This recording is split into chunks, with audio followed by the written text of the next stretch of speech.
Hello दोस्तों, आज के वीडियो में जो हम कैपिटल के बारे में पढ़ने वाले हैं, तो देखते हैं क्या लिखा है। Capital is the amount invested bye the proprietor. ऐसे समझ गया, इन्वेस्ट मतलब किसी चीज में हमें पैसा लगाना। हमें कोई बिजनेस खोलना है तो हम उस पर पैसे लगाएंगे। तो प्रोप्राइटर कौन होता है? ऑनर। ऑनर जो होता है बिजनेस में पैसा लगाता है तभी तो बिजनेस चलता है। ऑनर को कहते हैं प्रोप्राइटर। ये वर्ड काफी इंपॉर्टेंट है, आगे भी सुनने को मिलेगा, तो याद रखना। प्रोप्राइटर मीन्स जो ऑनर होता है कंपनी का। और पार्टनर, पार्टनर मीन्स जब दो बंदे मिलकर कोई कंपनी खोलते हैं तो पार्टनर। पार्टनर या प्रोप्राइटर जब इन्वेस्ट करते हैं किसी अपने बिजनेस में तो उसी को कहते हैं कैपिटल। जो पैसे बिजनेस में लगाते हैं वो होता है कैपिटल इन द बिजनेस। वही लिखा है। It may be in the form of money. या तो हम पैसे लगा सकते हैं, हमें कोई बिजनेस खोलना है उसमें पैसे लगा सकते हैं और सामान खरीद सकते हैं, या फिर हम सामान ही खरीद के सीधे बिजनेस में। जैसे सामान, पैसे भी चाहिए होता है और सामान भी लाना होता है। जैसे हमें कोई ऑफिस खोलते हैं तो उसमें फर्नीचर वगैरह जो एम्प्लॉय के बैठने के लिए, तो एसेट्स भी लाना होता है। हैविंग अ मॉनेटरी वैल्यू मतलब अगर हम उस एसेट्स को बेचे तो उनका जो है पैसे मिले उनको बेच के। ऐसा नहीं है कि कबाड़ में बेच रहा और उनका जो है कुछ पैसे ना मिले उनको बेच के भी। ओके, यहां तक हो गया। It is the liability of the business. अब इंपॉर्टेंट है liability of the business and the amount profit earn. आ गया। It is the liability of the business toward the proprietor और पार्टनर। मीन्स जो कैपिटल जो इन्वेस्ट करता है, जो कैपिटल है, अब जो ऑनर बिजनेस में कैपिटल इन्वेस्ट करता है, बट वो कैपिटल पता है कहाँ जाता है? वो जाता है लायबिलिटी साइड। दो साइड होता है बैलेंस शीट में, एक होता है लायबिलिटी साइड, एक लायबिलिटी साइड होता है, एक एसेट साइड होता है। जो एक कैपिटल है लायबिलिटी साइड जाएगा। क्यों जाएगा? क्योंकि अगर आप कोई भी अकाउंट पढ़ते हो तो अकाउंट में आप सोचना कि आप जो है आप एक कंपनी हो। ये मत सोचना कि आप उस कंपनी के ऑनर हो। आप कोई भी क्वेश्चन करो, आप ऐसे सोचना कि मैं उस कंपनी हूं मैं, और सारे एंट्री ऐसे ही करना कि कंपनी में कोई पैसा आया, कंपनी में गया। ऑनर जो है वो कंपनी नहीं है। ऑनर लायबिलिटी में क्यों जाता है? क्योंकि ऑनर जो है वो कंपनी नहीं है, कंपनी एक अलग है। आपने पढ़ा हुआ कंपनी इज आर्टिफिशियल पर्सन, तो वही बताया गया कि ऑनर और कंपनी दोनों अलग अलग है। इस वजह से लायबिलिटी में जाएगा, क्योंकि ये जो पैसे ये इसमें इन्वेस्ट कर रहा है वो कंपनी के लिए क्या है? लायबिलिटी है। आफ्टर द टाइम वो सारा पैसा जो उसको कंपनी को ऑनर को वापस करना होगा। बट कंपनी एक इंसान नहीं है, बट फिर भी उसको जो है सारा पैसा ऑनर को वापस करना होगा, क्योंकि कंपनी के लिए वो ऑनर से एक तरीके का लोन लिया कंपनी ने, समझे? इसलिए लायबिलिटी साइड आता है। ओके, यहां तक हो गया। यहाँ तक पार्टनर तक। Which increase with further investment. अगर ऑनर जो है उसमें ज्यादा इन्वेस्ट करता है, made in the business and the amount of profit earn, तो जो वो ज्यादा प्रॉफिट अर्न कर सकता है। अगर ऑनर जो है बिजनेस में ज्यादा पैसा इन्वेस्ट करेगा तो उसको ज्यादा पैसे मिलेंगे बिजनेस से। On the other hand is decreased when it withdraw drawing. Drawing जो आगे आने वाला टॉपिक, आगे पढ़ने वाले ड्रॉइंग क्या होता है? अगर ऑनर जो वहां से पैसे निकालता है तो ऑनर, आप समझ रहे हो, ऑनर जो वहां से पैसे ले रहा है तो ऑनर को थोड़ी वापस करना है। बट नहीं, ऑनर जिसने जो पैसे लिए बिजनेस से वो ऑनर को पूरे वापस करने होते हैं बिजनेस को। तो उसके लिए एक लॉस तरीके का होता है, इनकट बाय द बिजनेस। तो बिजनेस के लिए एक लॉस होता है जब उससे कोई पैसे निकाल रहे हो, मतलब ऑनर से पैसे ले रहा है या फिर उससे कोई असेट्स निकाल रहा है, तो बिजनेस में लॉस के तरीके से देखा जाता है। In case companies capital is considered by many and they are known as shareholder. Company में जो है अब सिर्फ ऑनर ही पैसे इन्वेस्ट नहीं करता। अगर कंपनी की बात करें, बड़ी बड़ी कंपनी, उसमें जो है कैपिटल जो है शेयर होल्डर भी इन्वेस्ट करते हैं। शेयर होल्डर भी एक ऑनर होता है, आपने सुना होगा। शेयर होल्डर भी एक कंपनी के ऑनर होता है जो कंपनी में पैसे इन्वेस्ट करते हैं। ओके, तो वो भी एक कैपिटल ही होता है। ओके, देन आगे पढ़ते क्या लिखा है। आगे लिखा है it is considered as a liability. अब इसमें बताया गया, जो मैंने बताया पीछे चीज वही बताया गया इसमें।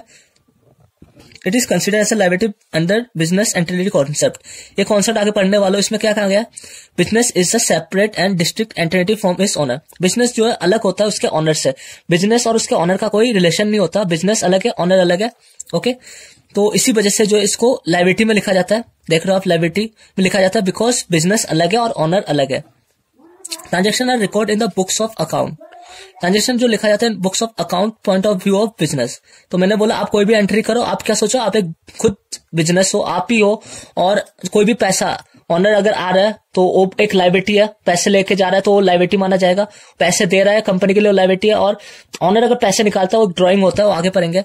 आगे रहा ड्रॉइंग टॉपिक। तो इसका एक फॉर्मूला है, जो आगे की लाइन लिखा है इस फॉर्मूले से डायरेक्ट होता है। जब बैलेंस शीट बनाते हो तो कैपिटल निकालने के लिए क्या करते हैं? Assets minus liability. मैं बताऊंगा असेट्स क्या होता है और लायबिलिटी क्या होता है। अगर हम असेट्स में से लायबिलिटी को माइनस कर दे तो हमारा जो कैपिटल आ जाता है। ओके, अब हम जो है पढ़ने वाले ड्राइंग। तो आपने सुना ड्राइंग क्या होता है? ड्राइंग आर्ट्स वाली ड्राइंग नहीं है, अलग ड्राइंग है। इसमें क्या होता है कि it is the amount withdraw और goods taken by the proprietor और पार्टनर। ये क्या होता है? अगर हम विड्रॉ मतलब निकालना, निकालना कहाँ से? बिजनेस से। अगर ऑनर या पार्टनर, जो ऑनर होता है या कोई भी पार्टनर जो बिजनेस को चला रहा है, वहां से वो पर्सनल यूज के लिए, अपने घर के यूज के लिए, एक होता है ऑफिस यूज के लिए कि उसने वहां से निकाला, अपने ऑफिस में लगाया वो पैसा, नहीं, वो अपने घर पे ले जा रहा है उन चीजों को। या तो अपने वहां से गुड्स मीन्स वहां से सामान जो है, कुर्सी जो है अपने घर पे अपने यूज के लिए निकाल के ले आया, कंपनी से जो कुर्सियां अपने घर पे ले आया अपने यूज के लिए, तो क्या हो जाएगा? पर्सनल यूज के लिए। तो एक तरीके से ड्रॉइंग के रूप में देखा जाएगा। Goods are taken by the proprietor और partner are valued at purchase cost. तो कोई भी गुड्स जो है निकाला जाएगा कंपनी से, प्रोप्राइटर और partner valued at purchase cost. तो हमेशा वो देखा जाएगा कि उसका परचेस कॉस्ट क्या है।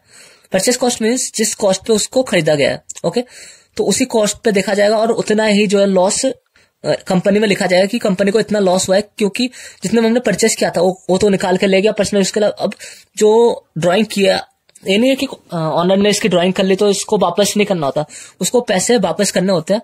तो कितने पैसे वापस करना हो, तो उसकी जो कॉस्ट है उस कुर्सी की, जो परचेस कॉस्ट है, जितने में कुर्सी खरीदा था, उतने पैसे जो ऑनर को वापस करने होंगे एज अ ड्राइंग जो उसने लिया था, तो वहां पे वापस करने होंगे। ड्राइंग करता है तो क्या होता है? Reduce the investment of the owners. Owner invest करता है कंपनी में, तो कंपनी उसको ज्यादा प्रॉफिट मिलता है।